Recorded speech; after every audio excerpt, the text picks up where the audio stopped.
बहुत रोता हूँ मेरा, बहुत रोता हूँ मगर मेरा दामन नम नहीं होता, बहुत रोता हूँ मगर मेरा दामन नम नहीं होता। इन आँखों के बरसने का कोई मौसम नहीं होता, इन आँखों के बरसने का कोई मौसम नहीं होता। और मैं अपने दुश्मनों के बीच भी महफूज रहता हूँ, मैं अपने दुश्मनों के बीच भी महफूज रहता हूँ।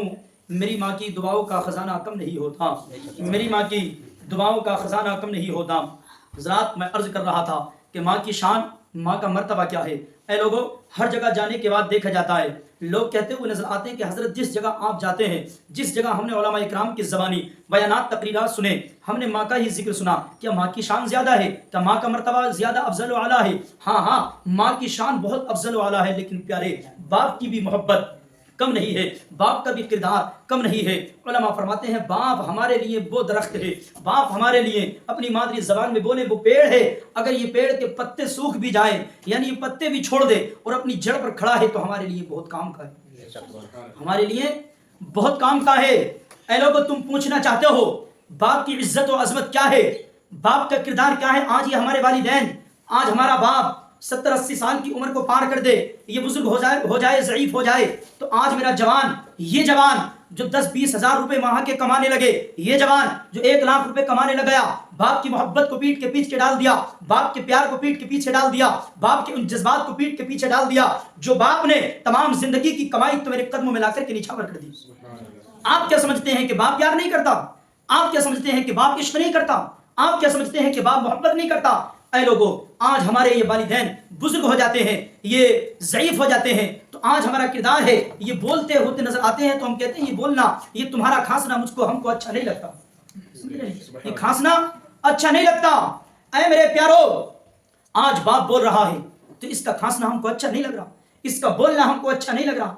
लेकिन सोचें, तारीख उठा करके देखें, फहीम भाई, पूछें जाकर के इन बुजुर्गों से, पूछो जाकर के अपने पड़ोसियों से, पूछे जाकर के अपने मस्जिदों के इमामों से, पूछो जाकर के अपने ताया से, ताऊ से जाकर के पूछो अपने चचा से जाकर के पूछो अपने दादा से जाकर के पूछो कि जब तुम्हारा बाप, यानी ये तुम दुनिया में जब तशरीफ लेकर के आए थे, आज ये बाप बोलता है तो हमको बोलना अच्छा नहीं लगता, इसका खांसना हमको अच्छा नहीं लगता। लेकिन प्यारे, तेरी हिम्मत तो ये थी, तेरी तुझमें ताकत तो ये थी, तेरी जसारत इतनी भी ना थी कि तू हालत में जब बचपन के आलम में था खुद भी न चल सकता था, ये बाप ही था जिसने अपने मुंह का लुकमा निकाल करके तेरे मुंह में डाला। ये बाप ही था जिसने अपने सीने पे बैठाने के बाद तुझसे कहा था बेटा बोल लफ्ज़ अल्लाह। एक दिन गुजरा, तेरी जबान पे लफ्ज़ अल्लाह नहीं आया, दूसरा दिन गुजरता जा रहा था, तेरी जबान पे लफ्ज़ अल्लाह नहीं आया, बल्कि 1 नहीं 2 नहीं 10 नहीं, माह पे माह गुजरते रहे, लेकिन अल्लाह अकबर कबीरा ये बात था सीने पर बैठाने के बाद कहता था बेटा बोल लफ्ज़ अल्लाह। न तू पेशाब कर देता था तो इसको घिनता, यानी कि ये घिनता नहीं था, ये परेशान न होता था, ये तुझको बुरा न कहता था, ये तुझको लान तान न करता था, तू इसके सीने पे पेशाब करता था, तू इसके सीने पर अपने थूक, यानी अपना थूक डाल दिया करता था, लेकिन इसको ये हंसी हंसी साफ कर दिया करता था। ऐ मेरे प्यारे,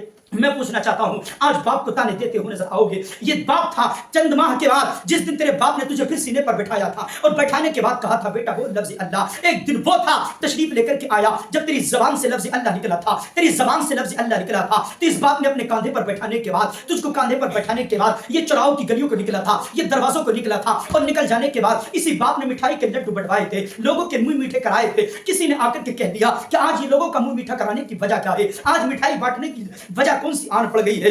अल्लाह अकबर कबीरा। तो इस बाप की मोहब्बत देखो, इस बाप ने कहा था आज मेरे बेटे की जबान से, आज मेरे बेटे की जबान से लफ्ज़ अल्लाह निकला है, इस वजह से मैं लोगों के मुंह मीठे करा। सोचो, जिस दिन ये तू बोला है, आज बाप का बोलना हमको अच्छा नहीं लग रहा, लेकिन प्यारे बचपन के आलम में जब तू बोला था तो इसने मिठाइयों के लड्डू बंटवाए थे, इसने मेवे बंटवाए थे, लोगों के जमाने वालों के मुंह मीठे कराए थे। मैं पूछना चाहता हूं, अगर वाकई एक पेट की बात होती तो ये बाप तरह किसी की भी मजदूरी करने के बाद अपने पेट को पाल सकता था, जिंदगी को गुजर बसर कर सकता था, जिंदगी को गुजार सकता था। लेकिन मैं पूछना चाहता हूँ, जाओ अपनी माओ के कदमों पे बैठने के बाद तो जाओ, और जाने के बाद सवाल करना, ऐ माँ मेरी जान आपके कदमों पे कुर्बान हो जाए, ऐ माँ सब कुछ मेरे यानी आपके कदमों पे कुर्बान हो जाए। अल्लाह अकबर कबीरा।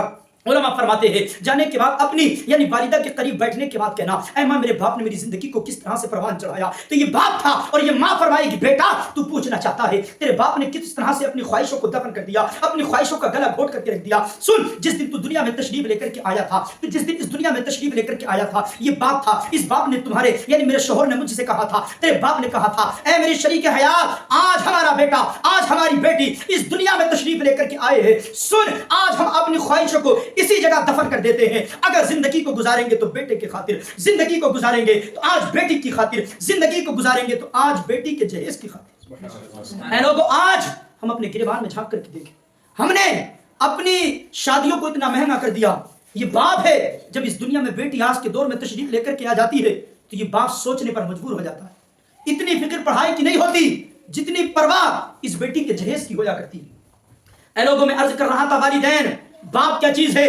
اگر بات ہوتی ایک پیٹ کی تو کسی بھی جگہ جا کر کے نوکری کر کے پال سکتا تھا, لیکن سنو باپ کی محبت, سنو باپ کا پیار. تم سمجھتے ہو باپ پیار نہیں کرتا, اس باپ نے تیرے خاطر زندگی کو قربان کر دیا, زندگی کو خیر آباد کہہ کر کے چلا گیا. یہ کون تھا جو بجلی کے کھمبے پہ جا کر کے چڑھا, زندگی کو خیر آباد کہہ کر کے چلا گیا؟ یہ باپ ہی تھا. یہ کون تھا جا کر کے ایکسیڈنٹ میں مارا گیا؟ یہ باپ ہی تھا. یہ کون تھا تیری میری مزدوری کرنے کے بعد جا کر کے لوگوں کی مزدوری کرتا تھا؟ یہ تیرے خاطر کی کس نے؟ یہ باپ ہی تھا. یہ جا کر کے سردیوں کے موسم میں تو تیری ماں تو کمرے میں بیٹھے رہے, آرام کرتے رہے, لحاف اوڑھنے کے بعد آرام سے جو ہے سردیوں کی راتوں کو کاٹتے رہے. لیکن سوچو اور سمجھو یہ باپ ہی تھا جو 4 بجے اٹھنے کے بعد امروہہ کی منڈی میں پہنچا تھا اور پہنچنے کے بعد جا کر کے لوگوں کے بیچ میں کھڑا ہو گیا تھا. اس وجہ سے کوئی آنے والا آئے گا, آ کر کے مجھ کو بھی خرید کے لے کر کے جائے گا, میں بھی 100-200 روپے کی مزدوری کروں گا, شام کو جو ہے شام کو راشن کا انتظام ہوئے گا, کھانے کا انتظام ہوئے گا. میں پوچھنا چاہتا ہوں, جاؤ اس باپ کے قریب جانے کے بعد کہنا وہ باپ جو امروہہ کی مرادآباد کی منڈیوں میں بکنے کے لیے گیا تھا, مزدوری کے لیے گیا تھا, تمام تر لوگوں کو آنے کے بعد لوگ خرید کے لے کر کے چلے گئے تھے, مزدوری کے لیے بلا کر کے لے کر کے چلے گئے تھے, لیکن پیارے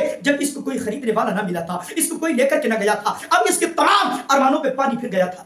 وہ ارمان جو ارمان گھر سے باندھ کر کے گیا تھا, وہ تمنائیں وہ خواہشیں جو بیوی سے کہہ کر کے گیا تھا, آج کما کر کے لے کر کے آؤں گا تو بیٹاؤں کے لیے اولاد کے لیے پھل لے کر کے لے کر آؤں گا, یعنی راشن کا انتظام کیا جائے گا, لیکن اس کو نہ خریدا جائے. تو میں پوچھنا چاہتا ہوں اے بڑی بڑی بلڈنگوں میں رہنے والوں, علی شان کھانے کھانے والوں, علی شان مکانات میں رہنے والوں, تمام تر چیزوں پہ تم گھمنڈ کرنے والوں, آج ہم چند پیسے کے کمانے لگ جائے, ماں باپ کی محبت کو پیٹ کے پیچھے ڈال دیتے ہیں, تکبر گھمنڈ انا ہم میں آ جاتی ہے. شاعر کہتا ہے لوگوں کبھی زندگی میں تکبر مت کرنا, کبھی زندگی میں گھمنڈ مت کرنا. شاعر نے بڑے پیارے انداز میں فرمایا کہ تکبر, شاعر نے بڑے پیارے انداز میں ہم گناہگاروں کو درس دیا, ہم کو پیغام دیا, ہم کو سبق دیا کہ امیری شوق سے برتن میں جھوٹا چھوڑ دیتی ہے, امیری شوق سے برتن میں جھوٹا چھوڑ دیتی ہے, اور غریبی کوڑے کے کچرے سے روٹی ڈھونڈ لیتی ہے.